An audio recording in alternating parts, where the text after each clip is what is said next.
ರಾಜ್ಯದಲ್ಲಿ ಇಂದು 397 ಕೊರೋನಾ ಸೋಂಕಿತರು ದಾಖಲಾಗಿದ್ದಾರೆ. ಈ ಮೂಲಕ ರಾಜ್ಯದಲ್ಲಿ ಸೋಂಕಿತರ ಸಂಖ್ಯೆ 10,000 ಗಡಿ ದಾಟಿದ್ದು, ಕರ್ನಾಟಕದಲ್ಲಿ ಒಟ್ಟು ಸೋಂಕಿತರ ಸಂಖ್ಯೆ 10,118ಕ್ಕೆ ಏರಿಕೆಯಾಗಿದೆ. ಇಂದು ರಾಜ್ಯದಲ್ಲಿ ಕೊರೋನಾಗೆ 14 ಮಂದಿ ಸಾವನ್ನಪ್ಪಿದ್ದಾರೆ. ಕರ್ನಾಟಕದಲ್ಲಿ ಕೊರೋನಾಗೆ ಸಾವನ್ನಪ್ಪಿದವರ ಸಂಖ್ಯೆ 164ಕ್ಕೆ ಏರಿಕೆಯಾಗಿದೆ. ಇಂದು ರಾಜ್ಯದಲ್ಲಿ 149 ಮಂದಿ ಸೋಂಕಿನಿಂದ ಗುಣಮುಖರಾಗಿ ಮನೆ ಸೇರಿದ್ದಾರೆ.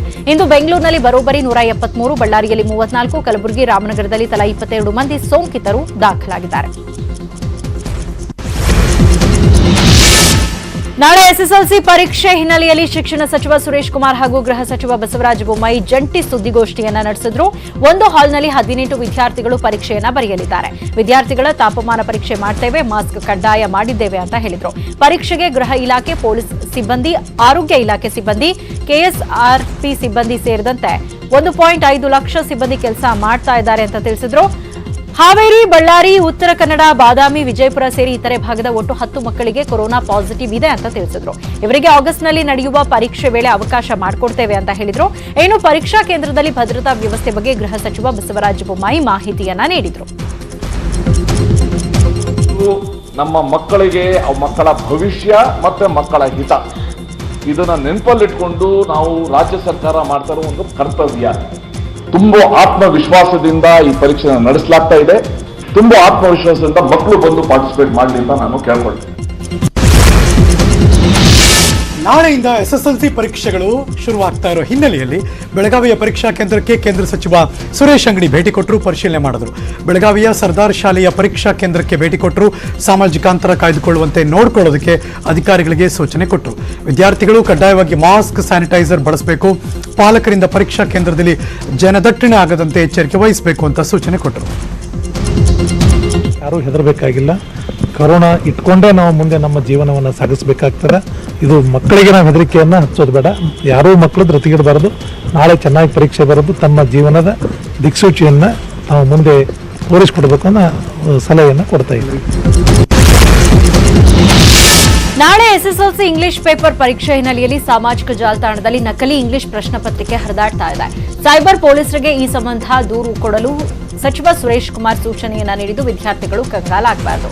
ತಪ್ಪಿತಸ್ಥರ ವಿರುದ್ಧ ಪೊಲೀಸರಿಗೆ ದೂರನ್ನ ನೀಡಲು ಸಚಿವ ಸುರೇಶ್ ಕುಮಾರ್ ಅಧಿಕಾರಿಗಳಿಗೆ ಸೂಚನೆಯನ್ನ ನೀಡಿದ್ದಾರೆ. ನಾಳೆಯಿಂದ ರಾಜ್ಯಾದ್ಯಂತ ಎಸ್ಎಸ್ಎಲ್ಸಿ ಪರೀಕ್ಷೆ ಹಿನ್ನೆಲೆಯಲ್ಲಿ ಪರೀಕ್ಷೆ ಬರೆಯುವ ವಿದ್ಯಾರ್ಥಿಗಳಿಗೆ ಮುಖ್ಯಮಂತ್ರಿಗಳು ಶುಭಾಶಯ ತಿಳಿಸಿದ್ದಾರೆ. ಪರೀಕ್ಷೆಗೆ ಹಾಜರಾಗುತ್ತಿರುವ ಎಲ್ಲ ವಿದ್ಯಾರ್ಥಿಗಳಿಗೂ ಶುಭ ಹಾರೈಕೆಗಳು. ಕೊರೋನಾ ಸೋಂಕಿನ ಲಾಕ್ಡೌನ್ನಿಂದ ಪರೀಕ್ಷೆ ಮುಂದೂಡಲಾಗಿತ್ತು. ನಾಳೆಯಿಂದ ಪರೀಕ್ಷೆ ಶುರುವಾಗ್ತಿದೆ. ವಿದ್ಯಾರ್ಥಿಗಳೇ ಮಾಸ್ಕ್, ಸ್ಯಾನಿಟೈಸರ್ಗಳನ್ನು ಕಡ್ಡಾಯವಾಗಿ ಬಳಸಿ, ವ್ಯಕ್ತಿಗತ ಅಂತರವನ್ನು ಕಾಪಾಡಿಕೊಳ್ಳಿ. ಸರ್ಕಾರ ಪರೀಕ್ಷೆ ನಡೆಸೋದಕ್ಕೆ ಹೊರಡಿಸಿರುವ ಮಾರ್ಗಸೂಚಿಗಳನ್ನು ಪಾಲಿಸಿ ಅಂತ ಮನವಿ ಮಾಡಿದ್ದಾರೆ. ಶೈಕ್ಷಣಿಕ ಜೀವನದ ಮಹತ್ವದ ಘಟ್ಟವಾದ ಪರೀಕ್ಷೆಯನ್ನ ಆತಂಕ ಮತ್ತು ಭಯವಿಲ್ಲದೆ ಆತ್ಮವಿಶ್ವಾಸದಿಂದ ಎದುರಿಸಿ ಯಶಸ್ಸು ಪಡೆಯಿರಿ ಅಂತ ಟ್ವಿಟರ್ನಲ್ಲಿ ಶುಭ ಕೋರಿದ್ದಾರೆ.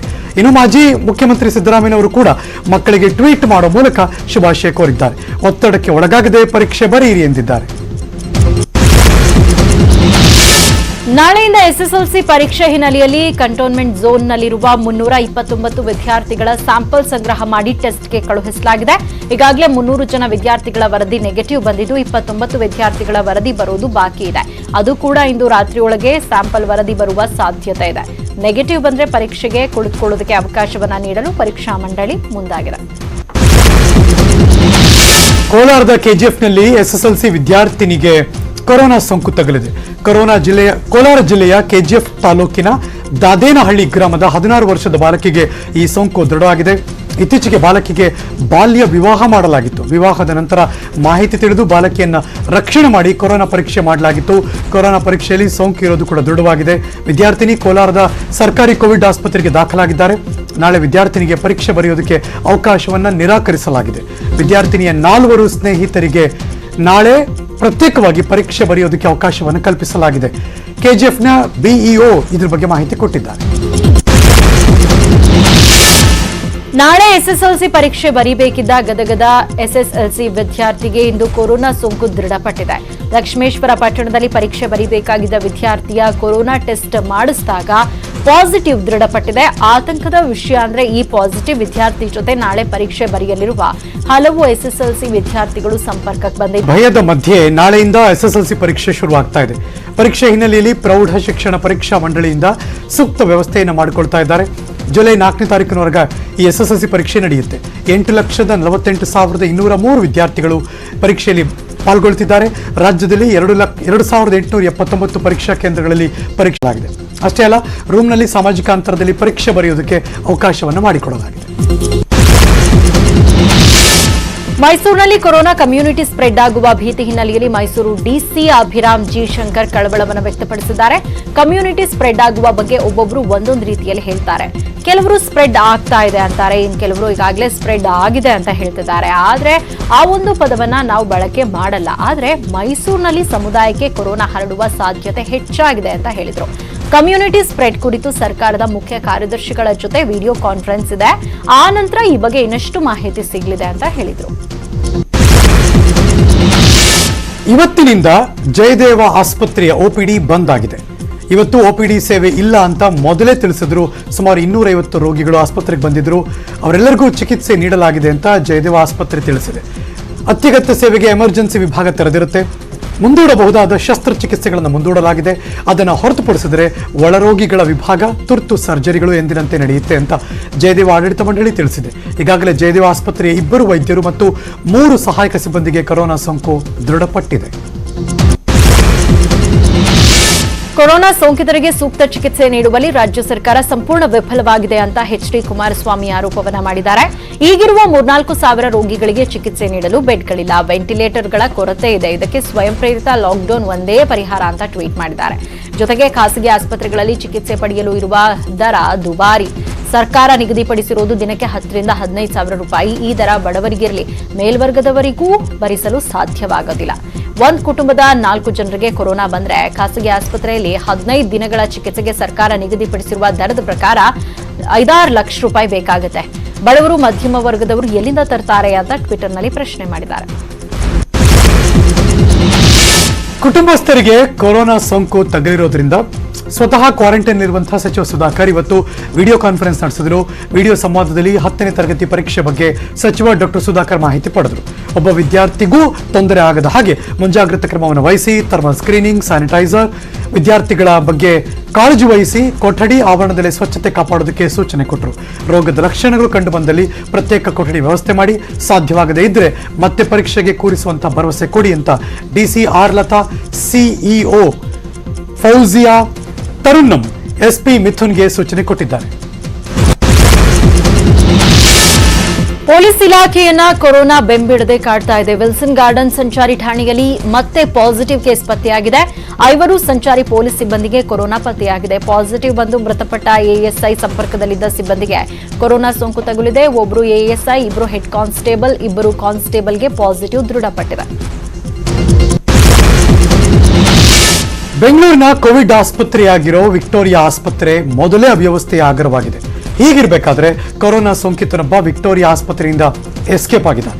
ಆಸ್ಪತ್ರೆಯ ಮಾರ್ಷಲ್ಗಳಿಗೆ ಚಳ್ಳೆ ಹಣ್ಣು ತಿನ್ನಿಸಿದ ಸೋಂಕಿತನೊಬ್ಬ ಆಸ್ಪತ್ರೆಯಿಂದ ಪರಾರಿಯಾಗಿದ್ದಾನೆ. ಇವತ್ತು ಬೆಳಗ್ಗೆ 11:15 ಸುಮಾರು ಸೋಂಕಿತ ತಪ್ಪಿಸ್ಕೊಂಡು ಹೋಗ್ಬೇಕಾದ್ರೆ ಹಿಡಿಯೋದಕ್ಕೆ ಹೋದಂತಹ ಸೆಕ್ಯೂರಿಟಿ ಗಾರ್ಡ್ಗಳಿಗೆ ಉಗಿದು ಓಡಿ ಹೋಗಿದ್ದಾನೆ. ತಡೆಯೋದಕ್ಕೆ ಹೋದಂತಹ ಪೊಲೀಸರನ್ನ ನೂಕಿ ಎಸ್ಕೇಪ್ ಆಗಿದ್ದಾನೆ. ಆತ ಐಸೋಲೇಷನ್ ವಾರ್ಡ್ನಲ್ಲಿ ಟ್ರೀಟ್ಮೆಂಟ್ ಪಡಿತಾ ಇದ್ದ. ಹೋಟೆಲ್ಗೆ ಹೋಗೋ ನೆಪದಲ್ಲಿ ಬಂದು ದಿಢೀರಂತ ಪರಾರಿಯಾಗಿದ್ದಾನೆ. ಇದರಿಂದ ಆರೋಗ್ಯಾಧಿಕಾರಿಗಳಿಗೆ ಟೆನ್ಷನ್ ಶುರುವಾಗಿದೆ. ಬೇಗ ಸೋಂಕಿತರನ್ನ ಹುಡುಕೊಡ್ಬೇಕು ಅಂತ ಪೊಲೀಸರಿಗೆ ಮನವಿ ಮಾಡಿದ್ದಾರೆ. ಈತ ಎಸ್ಕೇಪ್ ಆಗಿರೋದ್ರಿಂದ ವಾಣಿವಿಲಾಸ್ ಆಸ್ಪತ್ರೆಯಲ್ಲಿ ಕೂಡ ಆತಂಕ ಶುರುವಾಗಿದೆ. ತಪ್ಪಿಸ್ಕೊಂಡು ಹೋಗಬೇಕಾದ್ರೆ ಈತ ವಾಣಿವಿಲಾಸ್ ಮೂಲಕ ಹಾದು ಹೋಗಿದ್ದಾನೆ. ರಾಜ್ಯ ರಾಜಧಾನಿಯಲ್ಲೂ ರಕ್ಕಸ ಕೊರೋನಾ ಅಬ್ಬರ ಜೋರಾಗಿದೆ. ಸಮುದಾಯದ ಸೋಂಕಿನ ಸ್ಫೋಟ ಆಗಿದೆ ಎನ್ನುವ ವರದಿ ಈಗ ಟೆನ್ಷನ್ ಅನ್ನು ತರಿಸಿದೆ. ತಜ್ಞರು ಅತಿ ದೊಡ್ಡ ಆತಂಕವನ್ನು ಹೊರಹಾಕಿದ್ದಾರೆ. ಸಮುದಾಯಕ್ಕೆ ಸೋಂಕು ಈಗಾಗಲೇ ಹಬ್ತಾ ಇದೆ. ಇನ್ನು 2 ತಿಂಗಳು ರಾಜ್ಯದಲ್ಲಿ ಕೊರೋನಾ ಭೀಕರವಾಗಲಿದೆ. ಎಚ್ಚೆತ್ತುಕೊಳ್ಳದಿದ್ರೆ ಅತಿ ದೊಡ್ಡ ಅಪಾಯ ಕಾದಿದೆ ಅಂತ ತಜ್ಞರು ಮಾಹಿತಿಯನ್ನ ನೀಡಿದ್ದಾರೆ. ಹೀಗಾಗಿ ಲಾಕ್ಡೌನ್ ಬೇಕಾ ಬೇಡವಾ ಎನ್ನುವ ಬಗ್ಗೆ ನ್ಯೂಸ್ 18 ಬೆಂಗಳೂರು ಜನಪ್ರತಿನಿಧಿಗಳ ಅಭಿಪ್ರಾಯವನ್ನ ಸಂಗ್ರಹ ಮಾಡಿತು. ಬಹುತೇಕ ಶಾಸಕರು ಲಾಕ್ಡೌನ್ ಪರವಾಗಿ ಮಾತನಾಡಿದ್ದಾರೆ. ಹೀಗಾಗಿ ನಾಳಿನ ಕ್ಯಾಬಿನೆಟ್ ಸಭೆಯಲ್ಲಿ ಲಾಕ್ಡೌನ್ ಮಾಡುವ ಬಗ್ಗೆ ನಿರ್ಧಾರ ಆಗುತ್ತಾ ಅನ್ನೋ ಕುತೂಹಲ ಹೆಚ್ಚಾಗಿದೆ. ಬೆಂಗಳೂರು ಲಾಕ್ಡೌನ್ ಬೇಕಾ ಬೇಡವಾ ಅನ್ನೋದ್ರ ಬಗ್ಗೆ ನ್ಯೂಸ್ 18 ಕನ್ನಡ ಒಂದು ಮೆಗಾ ಅಭಿಯಾನವನ್ನು ನಡೆಸ್ತಾ ಇದೆ. ಬೆಳಗ್ಗೆಯಿಂದ ನಿರಂತರ ಅಭಿಪ್ರಾಯ ಸಂಗ್ರಹ ಮಾಡಲಾಗ್ತಾ ಇದೆ. ಪಕ್ಷಾತೀತವಾಗಿ ಬೆಳಗ್ಗೆಯಿಂದ ಶಾಸಕರ ಅಭಿಪ್ರಾಯವನ್ನ ಸಂಗ್ರಹ ಮಾಡ್ತಿದೆ. ನ್ಯೂಸ್ 18 ಇಂದ ಎಲ್ಲ 27 ಶಾಸಕರ ಅಭಿಪ್ರಾಯಗಳನ್ನ ಸಂಗ್ರಹ ಮಾಡಲಾಗ್ತಾ ಇದೆ. ಅಷ್ಟೇ ಅಲ್ಲ, ನ್ಯೂಸ್ 18 ವರದಿ ಬೆನ್ನಲ್ಲೇ ಸಿಎಂ ಕೂಡ ಅಭಿಪ್ರಾಯ ಸಂಗ್ರಹವನ್ನು ಮಾಡುತ್ತಿದ್ದಾರೆ. ಶಾಸಕರ ಅಭಿಪ್ರಾಯದ ಬಗ್ಗೆ ಅಧಿಕಾರಿಗಳ ಜೊತೆ ಸಿಎಂ ಬಿಎಸ್ವೈ ಚರ್ಚೆ ಮಾಡುತ್ತಿದ್ದು, ಲಾಕ್ಡೌನ್ ಬೇಕಾ ಬೇಡವಾ ಅನ್ನೋ ಅಭಿಪ್ರಾಯವನ್ನು ವ್ಯಕ್ತಪಡಿಸ್ತಾ ಇದ್ದಾರೆ. ಈ ವರದಿಯ ಆಧಾರದ ಮೇಲೆ ನಾಳೆ ಸಿಎಂ ಬಿಎಸ್ವೈ ಕ್ಯಾಬಿನೆಟ್ ಸಭೆಯಲ್ಲಿ ಚರ್ಚೆ ಮಾಡಿ ಅಂತಿಮ ನಿರ್ಧಾರವನ್ನು ತೆಗೆದುಕೊಳ್ತಾರೆ. ರಾಜ್ಯದ ಕೋವಿಡ್ ಆಸ್ಪತ್ರೆಗಳೆಲ್ಲ ಈಗ ಫುಲ್. ಕೋವಿಡ್ ಆಸ್ಪತ್ರೆಗಳಲ್ಲಿ ಬೆಡ್ ಸಮಸ್ಯೆಗಳಿವೆ. ಹೀಗಾಗಿ ರಾಜ್ಯ ಸರ್ಕಾರ 518 ಖಾಸಗಿ ಆಸ್ಪತ್ರೆಗಳಲ್ಲಿ ಕೊರೋನಾ ಚಿಕಿತ್ಸೆಗೆ ಅನುಮತಿ ಕೊಟ್ಟಿದೆ. ಆದರೆ ಖಾಸಗಿ ಆಸ್ಪತ್ರೆಗಳಲ್ಲಿ ಕೊರೋನಾ ಚಿಕಿತ್ಸೆ ಸುಲಭವಲ್ಲ ಅನ್ನೋದು ನ್ಯೂಸ್ 18 ಕನ್ನಡದ ರಿಯಾಲಿಟಿ ಚೆಕ್ನಲ್ಲಿ ಬಯಲಾಗಿದೆ. ಸರ್ಕಾರ ಗುರುತು ಮಾಡಿರೋ 518 ಖಾಸಗಿ ಆಸ್ಪತ್ರೆಗಳಲ್ಲಿ ಎಲ್ಲಾ ಆಸ್ಪತ್ರೆಗಳು ಚಿಕಿತ್ಸೆ ನೀಡುವುದಕ್ಕೆ ಯೋಗ್ಯವಿಲ್ಲ. ಪಟ್ಟಿಯಲ್ಲಿರೋ ಅರ್ಧಕರ್ಧ ಆಸ್ಪತ್ರೆಗಳಲ್ಲಿ ವ್ಯವಸ್ಥೆ ಇಲ್ಲ. ಐಸೋಲೇಷನ್ ವಾರ್ಡ್, ಪ್ರತ್ಯೇಕ ಸಿಬ್ಬಂದಿ, ಐಸಿಯು, ವೆಂಟಿಲೇಟರ್ ವ್ಯವಸ್ಥೆ ಮಾಡಿಕೊಂಡಿಲ್ಲ. ಹೀಗೆ ವ್ಯವಸ್ಥೆಗಳೇ ಇಲ್ಲದ ಸಣ್ಣ ಪುಟ್ಟ ಕೇರ್ ಸೆಂಟರ್ಗಳಿಗೂ ಸರ್ಕಾರ ಅನುಮತಿಯನ್ನ ಕೊಟ್ಟಿದೆ. ಹೀಗಾಗಿ ಕೋವಿಡ್ ಚಿಕಿತ್ಸೆಗೆ ಅನುಮತಿ ನೀಡೋ ಭರದಲ್ಲಿ ಆಸ್ಪತ್ರೆಗಳ ವಿವರಣೆಯೇ ಇಲ್ಲದೆ ಸರ್ಕಾರ ಎಡವಟ್ಟನ್ನ ಮಾಡಿರೋದು ಮೇಲ್ನೋಟದಲ್ಲಿ ಕಂಡು ಬರ್ತಾ ಇದೆ. ಅಧಿಕಾರಿಗಳ ಎಡವಟ್ಟಿನಿಂದ ಕೊರೋನಾ ಮತ್ತಷ್ಟು ಹೆಚ್ಚಾಗೋ ಆತಂಕ ಎದುರಾಗಿದೆ. 33 ನ್ಯೂಸ್ ಮುಂದುವರಿತು. ಒಂದು ಚಿಕ್ಕ ಬ್ರೇಕ್ ಆದ್ಮೇಲೆ ಎಲ್ಲೋ ಹೋಗಬೇಕಾಯ್ತಾ ಇದೆ. ಕೊರೋನಾ ಕಾಟಕ್ಕೆ ಹುಬ್ಬಳ್ಳಿಯ ಪ್ರಸಿದ್ಧ 3000 ಮಠ ಕೂಡ ಸೀಲ್ ಡೌನ್ ಆಗಿದೆ. ಮಠಕ್ಕೆ ಭಕ್ತರ ಪ್ರವೇಶಕ್ಕೆ ನಿಷೇಧ ಹೇರಲಾಗಿದೆ. ಮಠದ ಪಕ್ಕದಲ್ಲೇ ಇರುವ ವ್ಯಕ್ತಿಯೊಬ್ಬರಿಗೆ ಪಾಸಿಟಿವ್ ಬಂದಿರೋದ್ರಿಂದ 3000 ಮಠವನ್ನ ಸೀಲ್ ಡೌನ್ ಮಾಡಲಾಗಿದೆ. ಮಠದ ಆವರಣದಲ್ಲಿ ಬ್ಯಾರಿಕೇಡ್ ಹಾಕಿ ಮಠದ ಒಳಗೆ ಯಾರೂ ಬರದಂತೆ ನಿರ್ಬಂಧ ಹೇರಲಾಗಿದೆ. ಮಠದಲ್ಲಿರೋ ಕರ್ತು ಗದ್ದುಗೆಯ ದರ್ಶನಕ್ಕೂ ನಿರ್ಬಂಧ ಹೇರಲಾಗಿದೆ. ಹುಬ್ಬಳ್ಳಿಯ ಸೋಂಕಿತನ ಮನೆ ಮಠಕ್ಕೆ ಹತ್ತಿರದಲ್ಲೇ ಇದೆ. ಸೋಂಕಿತನ ಮನೆಯ 100 ಮೀಟರ್ ಪ್ರದೇಶ ಸೀಲ್ ಡೌನ್ ಮಾಡಿರೋದ್ರಿಂದ 3000 ಮಠ ಕೂಡ ಸೀಲ್ ಡೌನ್ ಆಗಿದೆ. ಸ್ಥಳದಲ್ಲಿ ಬಿಗಿ ಪೊಲೀಸ್ ಬಂದೋಬಸ್ತನ್ನ ಮಾಡಲಾಗಿದ್ದು, ಸಾರ್ವಜನಿಕರು ಅನಗತ್ಯವಾಗಿ ಓಡಾಡದಂತೆ ಕಟ್ಟುನಿಟ್ಟಿನ ಸೂಚನೆಯನ್ನ ನೀಡಲಾಗಿದೆ. ಬಳ್ಳಾರಿಯ ಜಿಂದಾಲ್ ಕಾರ್ಖಾನೆಯ ಸೋಂಕು ಇಡೀ ಗಡಿ ಜಿಲ್ಲೆಗೆ ಆತಂಕವನ್ನು ತಂದೊಡ್ಡಿದೆ. ಹೀಗಾಗಿ ನಂಜನಗೂಡಿನ ಜುಬಿಲಿಯಂಟ್ಸ್ ಕಾರ್ಖಾನೆ ಮಾದರಿಯಲ್ಲೇ ಜಿಂದಾಲ್ ಕಾರ್ಖಾನೆ ಸೀಲ್ ಡೌನ್ ಆಗುತ್ತೆ ಎನ್ನುವ ಮಾತುಗಳು ಕೇಳಿಬರ್ತಾ ಇದೆ. ಆದರೆ ಭಾರತ ಸರ್ಕಾರದ ಮಾರ್ಗಸೂಚಿ ಪ್ರಕಾರ ಜಿಂದಾಲ್ ಕಾರ್ಖಾನೆಯನ್ನ ಸಂಪೂರ್ಣ ಸೀಲ್ ಡೌನ್ ಮಾಡೋದಕ್ಕೆ ಬರೋದಿಲ್ಲ ಅಂತ ಸಚಿವ ಆನಂದ್ ಸಿಂಗ್ ಹೇಳಿದ್ದಾರೆ. ಆದರೆ ಜಿಂದಾಲ್ ಬಗ್ಗೆ ಯಾವುದೇ ಮೃದು ಧೋರಣೆ ಇಲ್ಲ ಅಂತ ಹೇಳಿರುವ ಸಚಿವರು ಕಾರ್ಖಾನೆಯ ಸೋಂಕಿತರ ಸಂಖ್ಯೆ ಹೆಚ್ಚಾದಲ್ಲಿ ಮುಖ್ಯಮಂತ್ರಿಗಳ ಜೊತೆ ಚರ್ಚೆ ಮಾಡಿ ಕಂಪನಿ ಸೀಲ್ ಡೌನ್ ಮಾಡೋದಕ್ಕೆ ಹಿಂಜರಿಯಲ್ಲ ಅಂತಾನೂ ಕೂಡ ಹೇಳಿದ್ದಾರೆ. ಜಿಂದಾಲ್ ಆಡಳಿತ ಮಂಡಳಿ ಮತ್ತು ಸರ್ಕಾರದ ಮುಖ್ಯ ಕಾರ್ಯದರ್ಶಿಗಳ ಜೊತೆ ವಿಡಿಯೋ ಕಾನ್ಫರೆನ್ಸ್ ಸಭೆ ಬಳಿಕ ಮಾತನಾಡಿದ ಸಚಿವ ಆನಂದ್ ಸಿಂಗ್, ಜಿಂದಾಲ್ ಮುಖಾಂತರವೇ ರೋಗ ಹರಡ್ತಾ ಇದೆ ಎನ್ನುವ ಆರೋಪಕ್ಕೆ ಜಿಂದಾಲ್ನವರೇ ಉತ್ತರಿಸಬೇಕು ಅಂದರು. ತಿಂಗಳ ಹಿಂದೆ ಓಪನ್ ಆಗಿದ್ದ ಬೆಂಗಳೂರಿನ ಸೋಷಿಯಲ್ ಕ್ಲಬ್ಗಳಿಗೆ ನಾಳೆಯಿಂದ ಮತ್ತೆ ಬೀಗ ಬೀಳಲಿದೆ. ಬೆಂಗಳೂರಿನಲ್ಲಿ ಕೊರೋನಾ ಕೇಸ್ ಹೆಚ್ಚಾಗ್ತಾ ಇರೋದ್ರಿಂದ ಬೆಂಗಳೂರಿನ ಸೋಷಿಯಲ್ ಕ್ಲಬ್ಗಳನ್ನು ಬಂದ್ ಮಾಡಲು ಕ್ಲಬ್ ಫೆಡರೇಷನ್ ತೀರ್ಮಾನ ಮಾಡಿದೆ. ಬೌರಿಂಗ್ ಕ್ಲಬ್, ಸೆಂಚುರಿ ಕ್ಲಬ್, ಚಾಮರಾಜಪೇಟೆಯ Bengaluru city club, Bengaluru golf club ಸೇರಿದಂತೆ ಬಹುತೇಕ ಕ್ಲಬ್ ಬಂದ್ ಆಗಲಿದೆ. 1 ತಿಂಗಳ ಹಿಂದೆ ಕ್ಲಬ್ಗಳನ್ನು ತೆರೆಯೋಕೆ ಸರ್ಕಾರ ಅನುಮತಿಯನ್ನ ನೀಡಿತ್ತು. ಹೀಗಾಗಿ ಸ್ಪೋರ್ಟ್ಸ್, ಗೇಮ್ಸ್, ಬ್ಯೂಟಿ ಪಾರ್ಲರ್ ಸೇರಿದಂತೆ ಎಲ್ಲವೂ ಓಪನ್ ಆಗಿತ್ತು. ಹೀಗಿರುವಾಗ 2 ದಿನಗಳ ಹಿಂದೆ ಗಾಲ್ಫ್ ಕ್ಲಬ್ನಲ್ಲಿ ಒಂದು ಪಾಸಿಟಿವ್ ಬಂದಿತ್ತು. ಜೊತೆಗೆ ದಿನೇ ಕೊರೋನಾ ಹೆಚ್ಚಾಗ್ತಾ ಇರುವುದಕ್ಕೆ ಕ್ಲಬ್ಗಳನ್ನ ಬಂದ್ ಮಾಡಲು ನಿರ್ಧಾರ ಮಾಡಲಾಗಿದೆ. ಕ್ಲಬ್ ಫೆಡರೇಷನ್ ಸಭೆಯಲ್ಲಿ ಕುರಿತಂತೆ ತೀರ್ಮಾನವನ್ನ ಕೈಗೊಳ್ಳಲಾಗಿದೆ. ನಾಳೆಯಿಂದ ಎಲ್ಲ ಕ್ಲಬ್ಗಳನ್ನ ಬಂದ್ ಮಾಡಲಾಗಿದೆ. ಮಂಗಳೂರಿಗೆ ಮಹಾರಾಷ್ಟ್ರ, ಆಂಧ್ರ, ತಮಿಳುನಾಡು ಮೀನುಗಾರಿಕೆ ವಹಿವಾಟು ಕಂಟಕವಾಗಿದೆ. ಹೊರರಾಜ್ಯದ ಮೀನು ಲಾರಿಗಳ ಎಂಟ್ರಿಯಿಂದ ಸೋಂಕು ಹರಡ್ತಾ ಇದೆ. ಕೊರೋನಾ ಸೋಂಕು ಹರಡಿದ ಬೆನ್ನಲ್ಲೇ ಮಂಗಳೂರು ಮೀನುಗಾರಿಕಾ ಬಂದರು ಸೀಲ್ ಡೌನ್ ಮಾಡಲಾಗಿದೆ. ಬಂದರಿನ ಗೇಟುಗಳಿಗೆ ಬೀಗ ಜಡಿದು ಜನರು ಓಡಾಡ್ತಿದ್ದಾರೆ. ವಾಹನ ಸಂಚಾರ ಬಂದ್ ಮಾಡಲಾಗಿದೆ. ಎಲ್ಲಾ ರೀತಿಯ ಮೀನುಗಾರಿಕೆ ವ್ಯವಹಾರ ಸಂಪೂರ್ಣ ಬಂದ್ ಮಾಡಲಾಗಿದೆ. ಓರ್ವ ಮೀನುಗಾರನಲ್ಲಿ ಕೊರೋನಾ ಸೋಂಕು ದೃಢಪಟ್ಟಿದ್ದು, ಬಂದರಿನಲ್ಲಿದ್ದ ಹಲವಾರು ಮೀನುಗಾರರಲ್ಲಿ ಕೊರೋನಾ ಲಕ್ಷಣಗಳು ಕಂಡು ಬರಲಿದೆ ಅಂತ ಜನ ಭಯಗೊಂಡಿದ್ದಾರೆ. ಖಾಸಗಿ ಲ್ಯಾಬ್ನ ತಪ್ಪು ವರದಿಯಿಂದ ಗರ್ಭಿಣಿಗೆ ಕೊರೋನಾ ಪಾಸಿಟಿವ್ ಅಂತ ವರದಿ ಬಂದಿತ್ತು. ಇದರಿಂದ ನವಜಾತ ಶಿಶು ಹುಟ್ಟಿದ ತಕ್ಷಣ ತಾಯಿಯಿಂದ ದೂರವಾಗಿತ್ತು. ಇವತ್ತು ಆ ಮಗು ಮೃತಪಟ್ಟಿದೆ. ಖಾಸಗಿ ಲ್ಯಾಬ್ನವರ ತಪ್ಪು ವರದಿಯಿಂದ ದಾವಣಗೆರೆಯ 6 ಮಂದಿಗೆ ಪಾಸಿಟಿವ್ ಅಂತ ವರದಿ ಬಂದಿತ್ತು. ಆದರೆ ಆ ಬಳಿಕ ನಡೆಸಿದ 2 ಪರೀಕ್ಷೆಯಲ್ಲಿ ವರದಿ ನೆಗೆಟಿವ್ ಅಂತ ಬಂದಿದೆ. ಈ 6 ಮಂದಿಯಲ್ಲಿದ್ದ ಗರ್ಭಿಣಿ ಕಳೆದ 18ನೇ ತಾರೀಕಿನಂದು ಮಗುವಿಗೆ ಜನ್ಮ ನೀಡಿದ್ರು. ಅವಾಗ ತಾಯಿಗೆ ಪಾಸಿಟಿವ್ ಇರೋದ್ರಿಂದ ನವಜಾತ ಶಿಶುವನ್ನ ಎನ್ಐಸಿಯುನಲ್ಲಿ ಇರಿಸಲಾಗಿತ್ತು. ಆ ಮಗು ಉಸಿರಾಟದ ಸಮಸ್ಯೆಯಿಂದ ಇವತ್ತು ದಾವಣಗೆರೆಯ ಸಿಜೆ ಆಸ್ಪತ್ರೆಯಲ್ಲಿ ಮೃತಪಟ್ಟಿದೆ. ಲ್ಯಾಬ್ನ ತಪ್ಪು ವರದಿಯಿಂದ ತಾಯಿ ಮಗುವನ್ನ ಪ್ರತ್ಯೇಕವಾಗಿ ಇರಿಸಿದ್ದರಿಂದ ಮಗು ಸತ್ತಿದೆ ಅಂತ ಆರೋಪಿಸಲಾಗಿದೆ. ಮಗು ಸಾವಿಗೆ ಹೊಣೆ ಯಾರು ಅಂತ ಮಗುವಿನ ಪೋಷಕರು ಆಕ್ರೋಶವನ್ನು ವ್ಯಕ್ತಪಡಿಸಿದ್ದಾರೆ. 5 ನ್ಯೂಸ್ ಕಾಯ್ತಾ ಇದೆ. ಅದಕ್ಕೂ ಮುಂಚೆ ಒಂದು ಬ್ರೇಕ್ ತಗೊಂಡ್ಬರ್ತೀವಿ. ಕಾಯ್ತಾ ಇದೆ.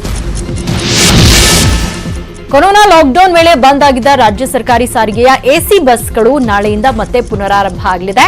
ಹವಾನಿಯಂತ್ರಣ ವ್ಯವಸ್ಥೆಯಲ್ಲಿ ಕೊರೋನಾ ಹೆಚ್ಚಾಗಿ ಹರಡುವ ಕಾರಣಕ್ಕೆ ಎಸಿ ಬಸ್ಗಳ ಸೇವೆಯನ್ನ ಬಂದ್ ಮಾಡಲಾಗಿತ್ತು. ಅನ್ಲಾಕ್ ಆಗಿ ತುಂಬಾ ದಿನಗಳಾದರೂ ಈವರೆಗೆ ಎಸಿ ಬಸ್ ಸಂಚಾರಕ್ಕೆ ಅನುಮತಿ ಕೊಟ್ಟಿರಲಿಲ್ಲ. ಆದರೆ ನಾಳೆಯಿಂದ ಕೆಎಸ್ಆರ್ಟಿಸಿಯ ಹವಾನಿಯಂತ್ರಿತ ಬಸ್ಗಳು ಮತ್ತೆ ರಸ್ತೆಗೆ ಇಳಿಯಲಿವೆ. ಆದರೆ ನಿಗದಿತ ಭಾಗಗಳಿಗೆ ಮಾತ್ರ ಕಾರ್ಯಾಚರಣೆ ಮಾಡಲಿದೆ. ಬೆಂಗಳೂರಿನಿಂದ ಮೈಸೂರು, ಮಂಗಳೂರು, ಕುಂದಾಪುರ, ಚಿಕ್ಕಮಗಳೂರು, ಮಡಿಕೇರಿ, ದಾವಣಗೆರೆ, ಶಿವಮೊಗ್ಗ, ವಿರಾಜಪೇಟೆಗೆ ಮಾತ್ರ ಎಸಿ ಬಸ್ಗಳ ಸಂಚಾರ ಇರುತ್ತೆ. 24ರಿಂದ 25 ಸೆಂಟಿಗ್ರೇಡ್ ತಾಪಮಾನದಲ್ಲಿ ಎಸಿ ಬಳಕೆ ಮಾಡಲಾಗುತ್ತೆ. ಮುಂಜಾಗ್ರತಾ ಕ್ರಮವಾಗಿ ರಾತ್ರಿ ಹೊದಿಕೆ ಇರೋದಿಲ್ಲ ಅಂತ ಕೆಎಸ್ಆರ್ಟಿಸಿ ಮೂಲಗಳಿಂದ ತಿಳಿದು ಬಂದಿದೆ. ಕೊರೋನಾ ಪಾಸಿಟಿವ್ ಆಗಿ 3 ದಿನ ಕಳೆದರೂ ಅಧಿಕಾರಿಗಳು ನಿರ್ಲಕ್ಷ್ಯ ಮಾಡಿದ್ದಾರೆ. ಬೆಂಗಳೂರಿನ ಯಶವಂತಪುರದಲ್ಲಿ ತಾಯಿ ಮತ್ತು 2 ಮಕ್ಕಳಿಗೆ ಕೊರೋನಾ ಪಾಸಿಟಿವ್ ದೃಢಪಟ್ಟಿದೆ. ತಾಯಿ 2 ಮಕ್ಕಳಿಗೆ ಪಾಸಿಟಿವ್ ಆಗಿದ್ದು ಬೆಡ್ ಇಲ್ಲದೆ ಪರದಾಡುತ್ತಿದ್ದಾರೆ. ಯಶವಂತಪುರ ಲಾಡ್ಜ್ನಲ್ಲಿಯೇ 8 ತಿಂಗಳ ಮಗು, 7 ವರ್ಷದ ಮಗು ಹಾಗೂ ತಾಯಿಗೆ ಸಂಕಷ್ಟ ಪಡುತ್ತಿದ್ದಾರೆ. ಖಾಸಗಿ ಆಸ್ಪತ್ರೆಗೆ ಅನುಮತಿ ಕೊಟ್ಟಿದ್ದರೂ ಚಿಕಿತ್ಸೆ ಸಿಗ್ತಿಲ್ಲ. ಹೆಂಡತಿ ಮಕ್ಕಳನ್ನ ಬದುಕಿಸಿ ಅಂತ ಗಂಡ ವಿಡಿಯೋ ಮಾಡಿದ್ದಾನೆ. ಇದೇ ಮೊದಲ ಬಾರಿಗೆ ದೇಶದಲ್ಲಿ ಪೆಟ್ರೋಲ್ ಬೆಲೆಗಿಂತ ಡೀಸೆಲ್ ಬೆಲೆ ಹೆಚ್ಚಳವಾಗಿದೆ. ದೆಹಲಿಯಲ್ಲಿ ಪೆಟ್ರೋಲ್ ದರ ಲೀಟರ್ಗೆ 79 ರೂಪಾಯಿ ಇದ್ರೆ 76 ಪೈಸೆ ಇದ್ರೆ ಡೀಸೆಲ್ ಬೆಲೆ ಲೀಟರ್ಗೆ 79 ರೂಪಾಯಿ 88 ಪೈಸೆ. ದೆಹಲಿಯಲ್ಲಿ ಪೆಟ್ರೋಲ್ಗಿಂತ ಡೀಸೆಲ್ ದರ 12 ಪೈಸೆ ಹೆಚ್ಚಿದೆ. ಡೀಸೆಲ್ ದರ ಪೆಟ್ರೋಲ್ಗಿಂತ ದುಬಾರಿಯಾಗಿದ್ದು ಭಾರತದಲ್ಲಿ ಇದೇ ಮೊದಲು.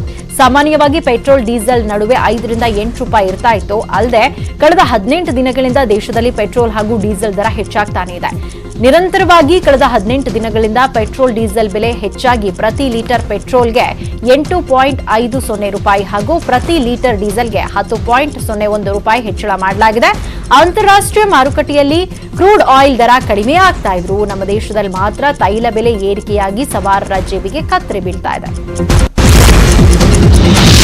ತನ್ನ ತಂದೆಯ ಸಾವಿಗೆ ಕಾರಣ ಗೊತ್ತಿಲ್ಲ ಅಂತ ಮೃತ ಐಎಎಸ್ ಅಧಿಕಾರಿ ವಿಜಯ್ ಶಂಕರ್ ಮಗಳು ಇಂಚರ ದೂರು ನೀಡಿದ್ದಾರೆ. ಇಂಚರ ಕೊಟ್ಟ ದೂರಿನ ಪ್ರತಿ ನ್ಯೂಸ್ 18ಗೆ ಸಿಕ್ಕಿದೆ. ಮುಂಜಾನೆ ಎದ್ದು ಎಂದಿನ ಹಾಗೆ ಕಚೇರಿಗೆ ಹೋಗಿ ಮಧ್ಯಾಹ್ನ 2:30 ಸರಿಯಾಗಿ ಕಚೇರಿಯಿಂದ ವಾಪಸ್ ಮನೆಗೆ ಬಂದಿದ್ರು. 5 ಗಂಟೆ ಸುಮಾರಿಗೆ ಮನೆ ಮೇಲಿನ ಕೊಠಡಿಗೆ ಹೋಗಿದ್ದಾರೆ. 7 ಗಂಟೆ ಸುಮಾರಿಗೆ ಪತ್ನಿಗೆ ಹೋಗಿ ಬಾಗಿಲು ಬಡಿದ್ರು. 15 ನಿಮಿಷಗಳ ಕಾಲ ಬಾಗಿಲು ಬಡಿದ್ರು ಕೂಡ ಬಾಗಿಲು ತೆರೆದೇ ಇದ್ದಾಗ ಗಾಬರಿಯಿಂದ ಮಕ್ಕಳಿಗೆ ಫೋನ್ ಮಾಡಿದ್ದಾರೆ. ಅದಾದ್ಮೇಲೆ ಮಕ್ಕಳು ಆಂಬ್ಯುಲೆನ್ಸ್ಗೆ ಕರೆ ಮಾಡಿದ್ದಾರೆ. ನೇಣು ಬಿಗಿದುಕೊಂಡಿದ್ದ ವಿಜಯಶಂಕರ್ನ ಮನೆಯವರು ಕೆಳಗೆ ಇಳಿಸಿರೋದಾಗಿ ದೂರಿನಲ್ಲಿ ಉಲ್ಲೇಖ ಮಾಡಿದ್ದಾರೆ. ಆದರೆ ಸಿಬಿಐ ಹಾಗೂ ಐಎಂಎ ಬಗ್ಗೆ ಏನೂ ನಮೂದಿಸಿಲ್ಲ. ಜಿಯೋ ಟೆಲಿಕಾಂನಲ್ಲಿ 9.99 ರಷ್ಟು ಷೇರು ಖರೀದಿಸಿದ ಫೇಸ್ಬುಕ್ಗೆ ಕಾಂಪಿಟೇಷನ್ ಕಮಿಷನ್ ಆಫ್ ಇಂಡಿಯಾ ಒಪ್ಪಿಗೆ ನೀಡಿದೆ. ಕಳೆದ 2 ತಿಂಗಳ ಹಿಂದೆ ಸುಮಾರು 43,574 ಕೋಟಿ ನೀಡಿ ಜಿಯೋದ 9.99 ರಷ್ಟು ಷೇರು ಖರೀದಿಸಿರುವುದಾಗಿ ಫೇಸ್ಬುಕ್ ತಿಳಿಸಿತ್ತು. ಇದೀಗ ಈ ಅತಿದೊಡ್ಡ ಒಪ್ಪಂದಕ್ಕೆ ಕಾಂಪಿಟೇಷನ್ ಕಮಿಷನ್ ಆಫ್ ಇಂಡಿಯಾ ಒಪ್ಪಿಗೆ ಸೂಚಿಸಿದೆ. ಇದೇ ಮೊದಲ ಬಾರಿಗೆ ಐಟಿ ಹಾಗೂ ಟೆಲಿಕಾಂ ಉದ್ಯಮದಲ್ಲಿ ಇಷ್ಟೊಂದು ಭಾರೀ ಪ್ರಮಾಣದ ವಿದೇಶಿ ಹೂಡಿಕೆ ಭಾರತಕ್ಕೆ ಬಂದಿತ್ತು. ಈಗ ಇದಕ್ಕೆ ಸಿಸಿಐ ಒಪ್ಪಿಗೆ ಸೂಚಿಸಿದೆ. ಇಲ್ಲಿಗೆ ಇವತ್ತಿನ 30 ನಿಮಿಷದ 30 ಸುದ್ದಿಗಳನ್ನು ಮುಗಿಸಿ ನಾನು ಮತ್ತು ಸೌಮ್ಯ ಹೋಗಿ ಬರ್ತೀವಿ. ಮತ್ತೆ ಸಿಗ್ತೀವಿ ಮುಂದಿನ ನ್ಯೂಸ್ಗಳಲ್ಲಿ. ಪಕ್ಕಾ ಸುದ್ದಿಗೆ ನೋಡ್ತಾರೆ ನ್ಯೂಸ್ 18 ಕನ್ನಡ. ಜಾಲ ನಮ್ಮದು, ಬಲ ನಿಮ್ಮದು.